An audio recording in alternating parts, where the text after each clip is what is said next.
Espero que estén muy bien y ya escucharon ya la noticia y pueden ingresar entonces a las pruebas que tengan pendientes, ya todas las que están pendientes que la profesora las va a habilitar, y 2 días, así que ojo ahí con eso.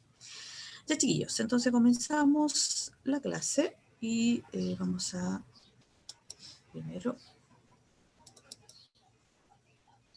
compartir pantalla.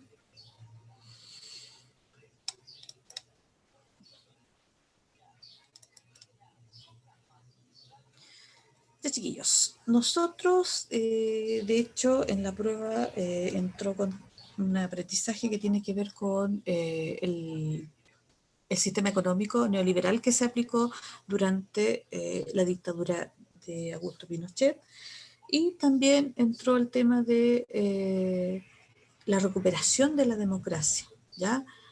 Y aparte de eso, la crisis económica que incluso uno podría decir, la crisis económica que fue dando como el pie para que las personas pudieran, digamos, poder organizarse, la oposición política también se organizó, la gente salió a protestar a las calles, etcétera, y de esa manera presionar al régimen de Pinochet para que tomara algunas medidas, flexibilizara las medidas que había tomado de, digamos, dejar volver al país a algunos dirigentes, autorizar que la oposición se pudiera reorganizar, etcétera, ¿ya?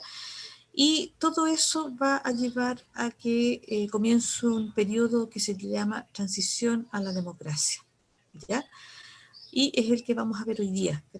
Todos estos procesos están muy relacionados, ya sea lo que tiene que ver con el sistema económico que se aplicó, con la crisis económica, con los problemas de derechos humanos, más todo lo que son las protestas, movimientos sociales, la reorganización de la oposición a Pinochet, con el logro que es la transición a la democracia. Y hablamos de transición cuando se establece un paso a, o sea, pasar desde una dictadura a una democracia. Todo ese periodo en que se desarrolla esto se le llama transición.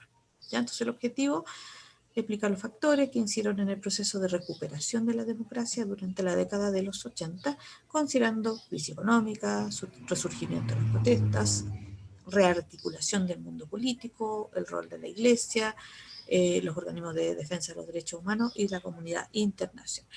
Entonces vamos a ver la transición. Dice, las características de la transición. Dice, a pesar de los distintos intentos que la sociedad civil y la oposición política llevaron a cabo para acelerar el retorno a la democracia, hacia 1986 los espacios de diálogo con Augusto Pinochet se habían vuelto a restringir y la represión aumentó considerablemente, ¿ya? O sea, entre el 82 y 83 hubo una especie de diálogo, inicio de un diálogo político, pero ya avanzando los años hasta hacia el 86, esto ya empezó a restringirse. Bajo este escenario, la materialización de los plazos fijados en los artículos transitorios de la Constitución de 1980 se convirtió en la vía seguida por la oposición para recuperar la democracia. Es decir, la Constitución de 1980 establecía la forma y los plazos para volver a la democracia, ¿ya? Y entonces a eso apelaron los grupos de oposición. Acuérdense que habían varios grupos de oposición y uno de ellos, el Movimiento Democrático Popular, el MDP, eran partidarios de negociar, ¿ya? No solamente presionar, sino que también sentarse a negociar con el gobierno. ¿Ya? El plebiscito de 1988. Dice, así, según la Constitución, el primer paso en el camino hacia la recuperación de la democracia era la celebración de un plebiscito en el que se decidiría sobre la continuación de Augusto Pinochet como presidente por 8 años más, ¿ya? Entonces, se lleva a cabo, se decide ya, digamos lo que se planteaba la Constitución, llevar a cabo un plebiscito, y este plebiscito se lleva a cabo en 1988. Y aquí nosotros sabemos que un plebiscito es una consulta, Se le pregunta a las personas sobre alguna situación y en este caso se le consultó a la gente si quería que continuara Augusto Pinochet como presidente por 8 años más, ¿ya? Y la alternativa eran sí y la otra no, ¿ya? Sí, que continuara siendo presidente y no que obviamente no siguiera y se llamara a elecciones. ¿Ya? Dice, la organización del plebiscito de 1988 implicó el restablecimiento de las instituciones públicas necesarias para garantizar la legitimidad y transparencia del proceso. Con este objetivo, y según lo prescrito en la Constitución, se organizó el Tribunal Calificador de Elecciones y en febrero de 1987 se abrieron los registros electorales. Además, el régimen permitió la presencia de observadores extranjeros que confirmaran la transparencia del plebiscito.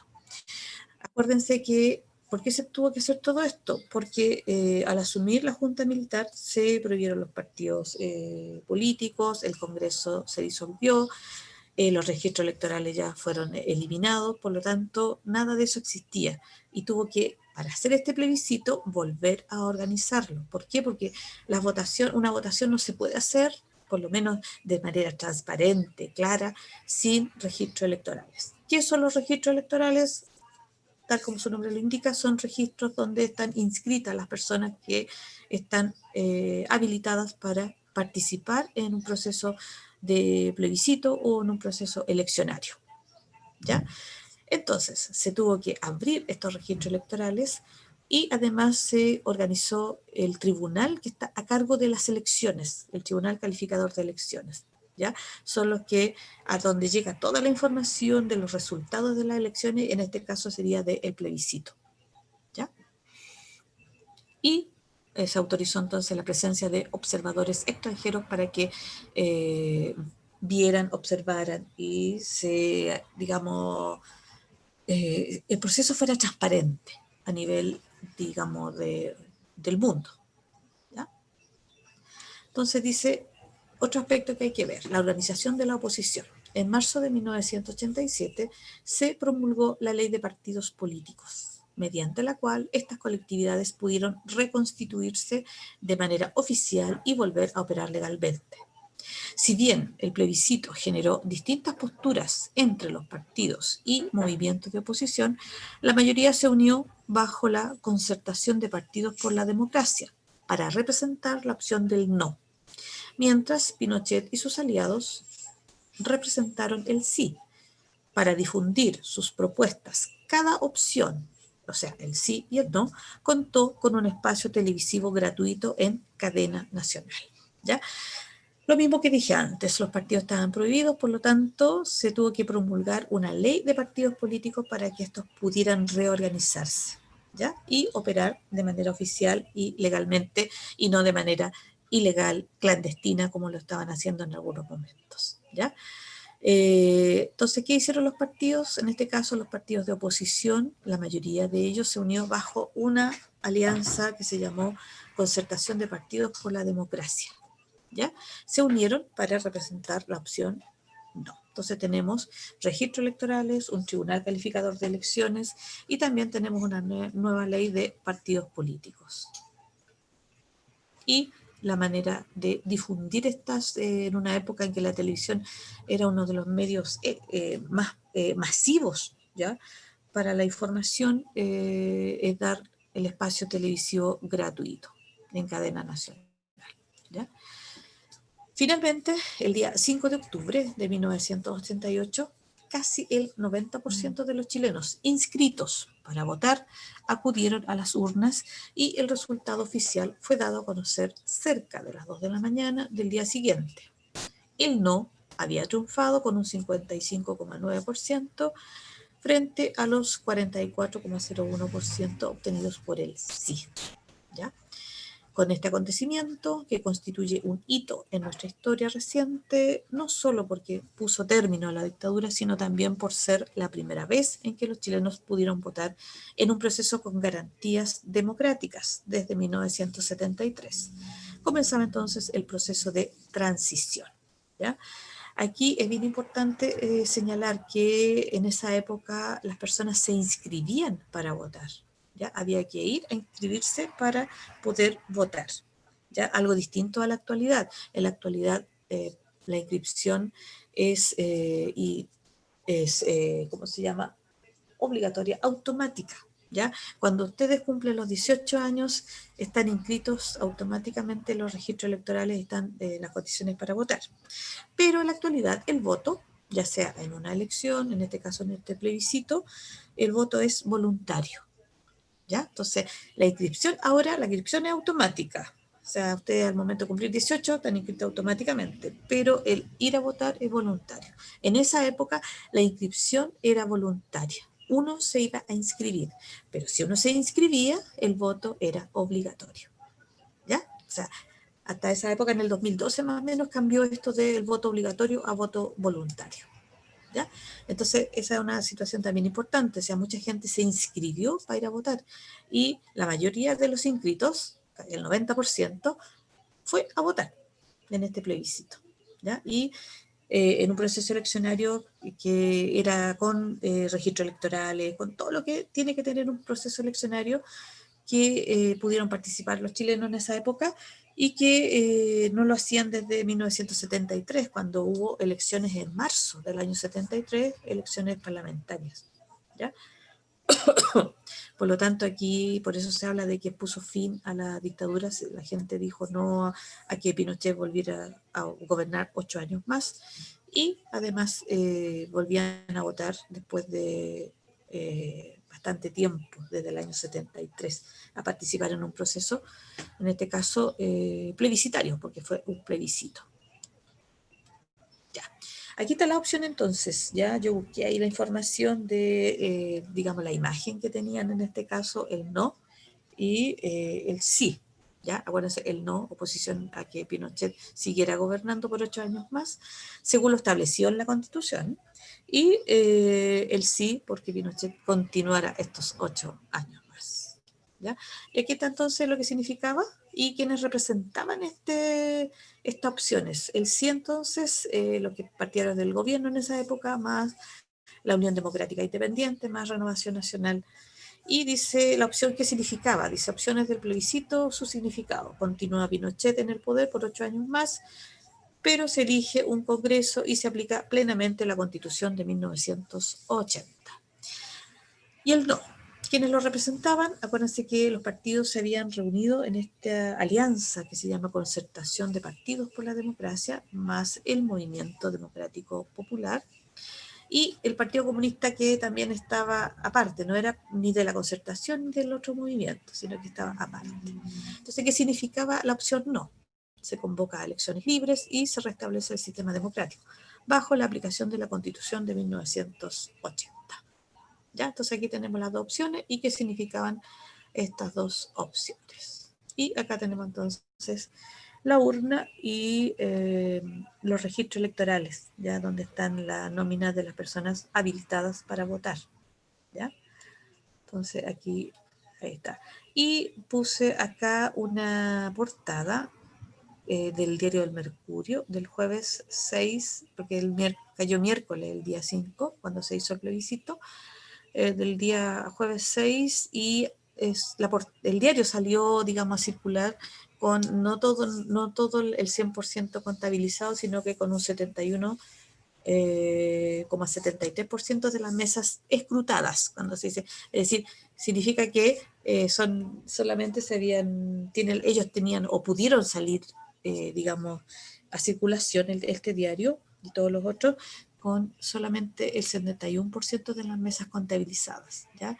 Y aún así las diferencias se mantenían. En ese momento el no tenía un 53% y el sí un 44%, ¿ya? Entonces aquí aparece esta portada del diario El Mercurio, ¿ya? Y el resultado entonces de este plebiscito de 1988, el miércoles 5 de octubre de 1988, y aquí está la información, con una población de 12 millones aproximadamente, que es estimada, inscritos 7 millones y algo, los votantes 7 millones también, un poco menos votos, ya casi más del 90% de la población votó. Y aquí están los votos válidos, los votos en blanco, los votos nulos, y el no con un 55,9 y el sí con un 44,01. ¿Ya? Entonces ahí está, digamos, los datos más específicos de este plebiscito. ¿Ya? Acuérdense, el plebiscito es una consulta que se le hace a la población. Y acá esto nos lleva a que se realicen elecciones. ¿Ya? Al ganar esta opción se tienen que realizar elecciones y también comenzaría el primer gobierno democrático que es parte de esta transición. ¿Ya? Dice, elecciones de 1989 y el primer gobierno democrático. El 14 de diciembre de 1989, los chilenos pudieron elegir democráticamente a su presidente y aparte de sus representantes en el Parlamento, por primera vez desde 1973. Es decir, aquí no solamente se hizo una elección presidencial, sino que también una elección al Parlamento. Recuerden que no había Parlamento, por lo tanto había que elegir a estos representantes.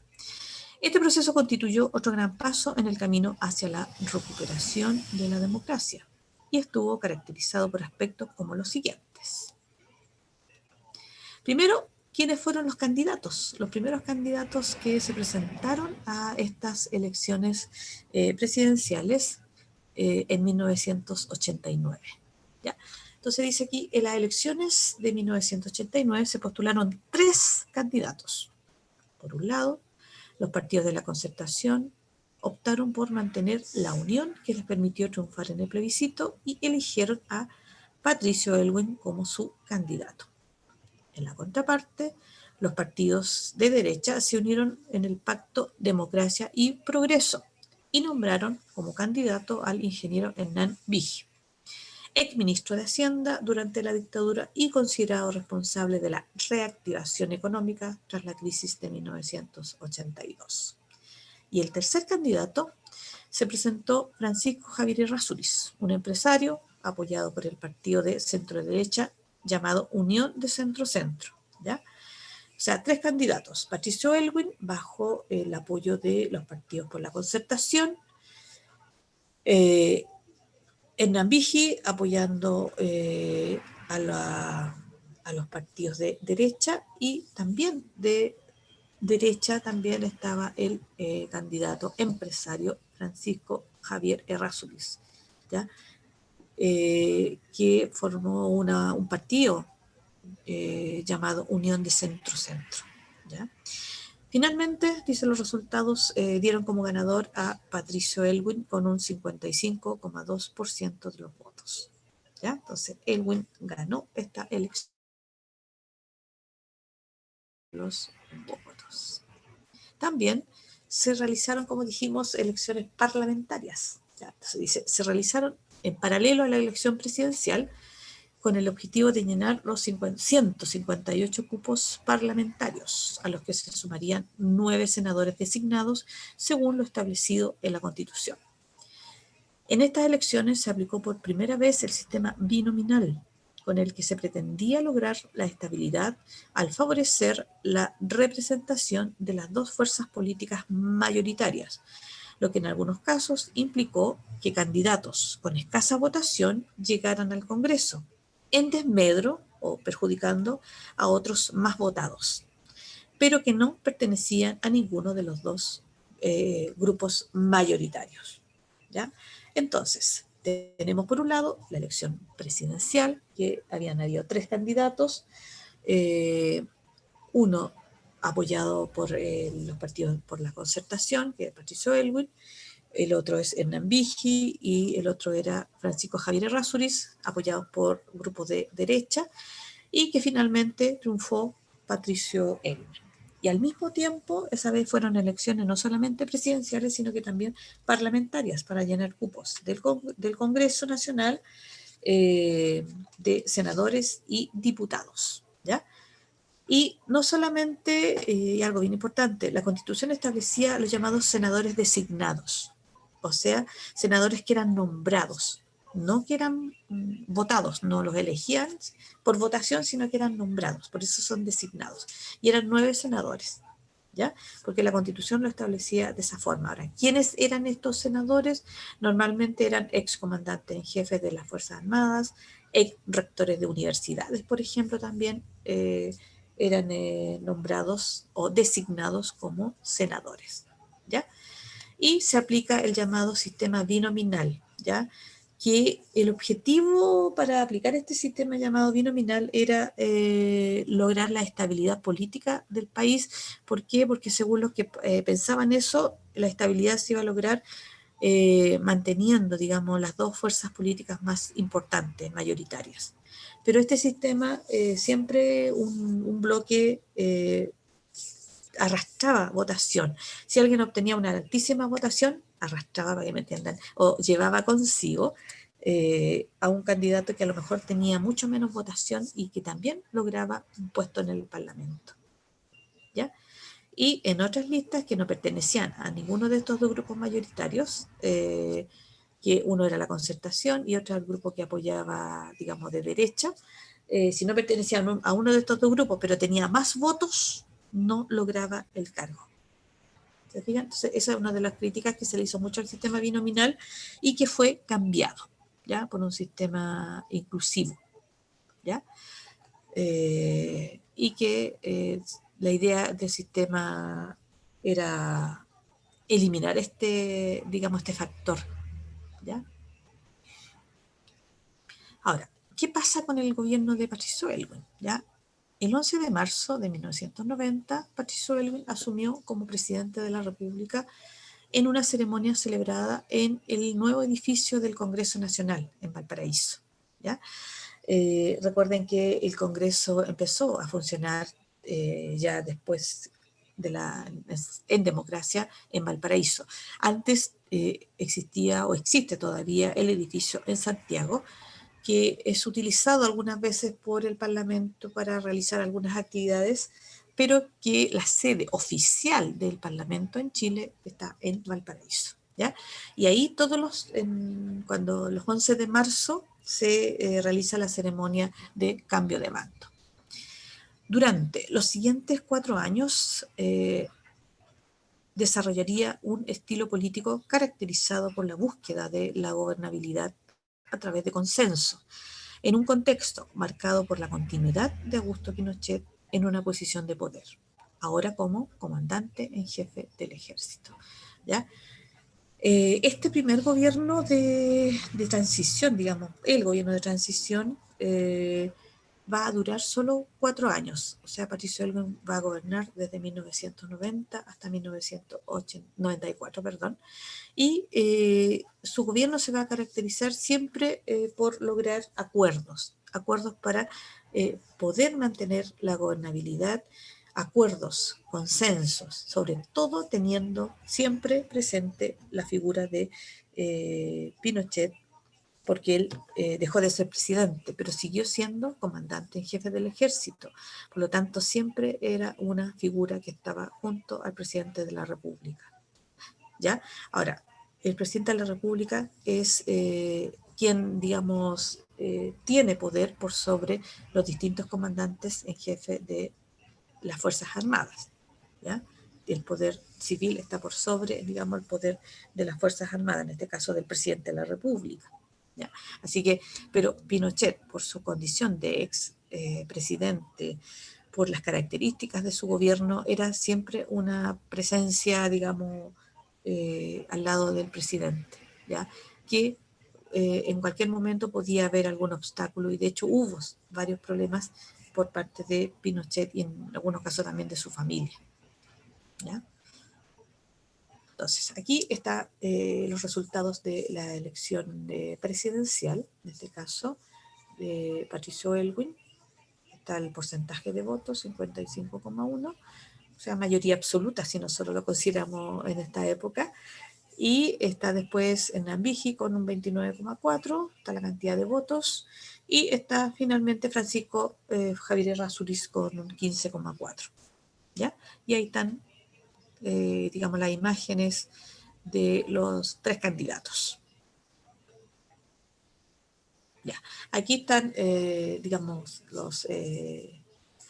las portadas de dos diarios, La Tercera y La Nación, en este caso, ¿ya? Que dieron los resultados de esta elección de 1989, ¿ya? En diciembre de 1989. ¿Ya? Así que ahí, y la imagen de La Tercera, que el candidato, digamos, que logró la votación, el segundo lugar, reconoce el triunfo de Patricio Aylwin como presidente de Chile, ¿ya? Y La Nación también con la imagen ahí donde están votando Pinochet y está votando Aylwin. Y el traspaso de mando. ¿Ya? El traspaso de mando, las elecciones se hacen el 14 de diciembre de 1989 y al año siguiente, en marzo, el 11 de marzo, como fecha de cambio de mando, de traspaso del poder. Esto fue en 1990 y entonces Pinochet le entrega el poder a Patricio Aylwin. ¿Ya? Y ahí entonces comienza el gobierno de Patricio Aylwin como gobierno de transición. Y con Pinochet, que no renuncia, sino que él mantiene su cargo de comandante en jefe del ejército. Ya. Y la presidencia entonces de Patricio Aylwin entre 1990 y 1994, 4 años que son considerados parte también de la transición, ya de todos los cambios que van ocurriendo desde pasar de un gobierno en dictadura a un gobierno democrático como el de Patricio Aylwin. Ya, entonces vamos a volver.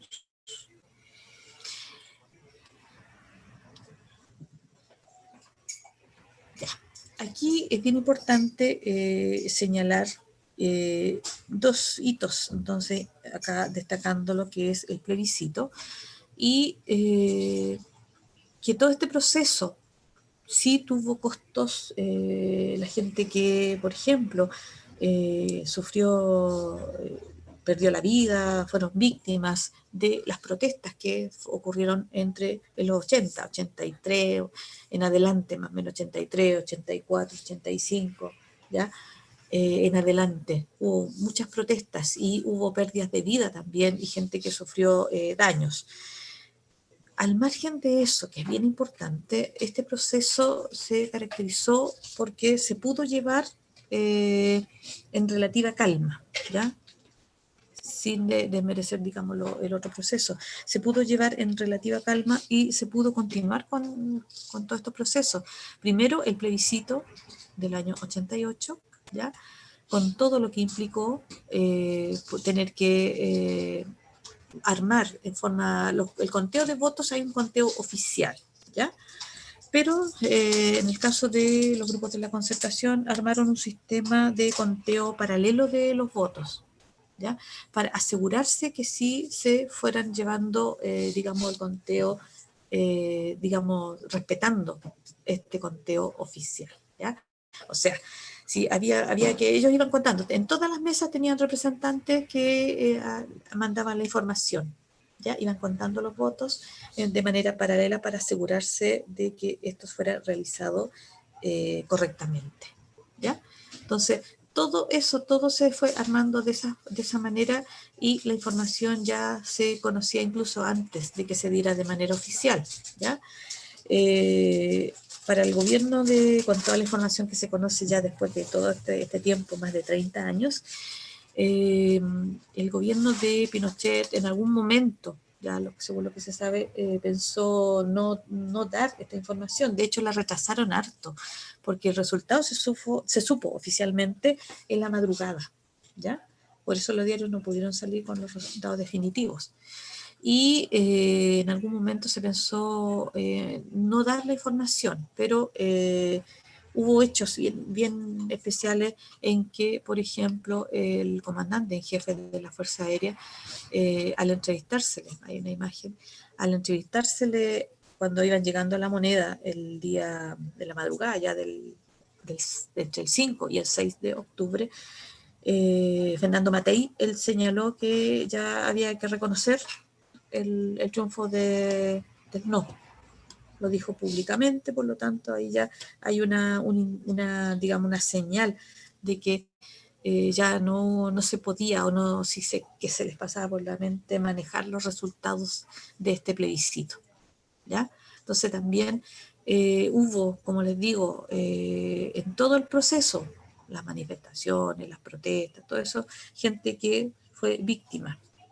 Pero el proceso en sí también hubo el resguardo, el cuidado de que se pudiera respetar eh, todo, digamos, los resultados, el conteo paralelo, como les digo, el contar los votos, no solamente viendo los resultados oficiales, ¿ya? Y eso se ha hecho no solamente ahí. En la elección de Elwin también se hizo lo mismo, también se fueron contando los votos de manera paralela, ¿ya? Para verificar si es que se daba o no la información. Ahora, en el caso de el CERVEL, el Servicio Electoral, siempre, digamos, fue respetando y después se publican. Cuando se hacen las elecciones, después salen publicados. Y si uno quiere ver, por ley de transparencia, uno quiere ver los resultados, uno los puede ver. Si yo quiero ver los resultados de un Puente Alto, por ejemplo, cómo votaron las personas, sí, uno puede verlo, ¿ya? Entonces, todo eso, acuérdense que se estaba comenzando un nuevo proceso democrático, por lo tanto, había que resguardarlo a toda costa, ¿ya? La democracia puede tener muchos defectos, pero es el sistema, digamos, que nosotros tenemos para relacionarnos políticamente, socialmente, de la mejor manera. Y tenemos que saber cuidar esta democracia, ¿ya? Entonces eso es bien importante. Y como les digo, estos conteos paralelos también se hicieron con la elección de Patricio Elwin, ¿ya? Hasta el gobierno de Patricio Elwin dura el proceso de transición, ¿ya? Después vienen otros gobiernos que van a gobernar, en este caso, 6 años, hasta que se hace un cambio en la Constitución en que los gobiernos van a durar, tal como es hasta ahora, 4 años, ¿ya? Como es actualmente, según lo establece la Constitución, y se van a hacer cambios a la Constitución en el año 2005, en que está Ricardo Lagos como presidente. Por eso, si uno ve un documento con la Constitución de 1980, un documento actualizado, aparece la firma de Ricardo Lagos, no aparece la firma de Pinochet. Si uno ve una constitución o busca un documento con la constitución original, ahí aparece la firma de Pinochet y los ministros. Pero en la actual, digamos, en la que nos está rigiendo en este momento, aparece la firma de Ricardo Lagos por los cambios que se le hicieron a esta constitución en el año 2005. ¿Ya? Entonces estaríamos terminando. Ya. Dudas, consultas, aportes a través del chat o a través del micrófono, chiquillos.